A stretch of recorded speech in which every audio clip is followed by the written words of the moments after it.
Hey Eric, this is the car with the TPMS light, right? Looks like you're done. Yep, just cleaned it up. All right, cool. What did it need? Just a couple sensors. All right, and who looked up that part number? No one. Oh, did you reprogram the sensors? Nope. Did you look up the relearning procedure? Nope. And you're telling me that this is fixed. How's that possible? Yep, it's fixed. You've heard of Bartec, right? Well, of course I've heard of Bartec.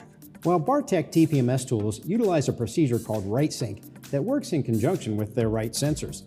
All you have to do is install an unprogrammed right sensor, connect your Bartec TPMS tool, and use Vindicate to confirm the make, model, and year. Then the TPMS tool prompts you to the left front wheel where it detects, programs, and activates the sensor all in one step. Do the remaining wheels, the tool will guide you through any other necessary steps, and you're done.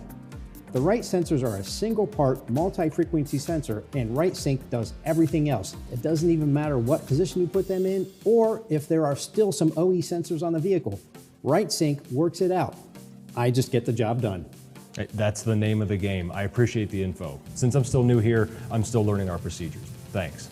Anytime, it's all about the right tools and the right parts. In this case, it's all about Bartec.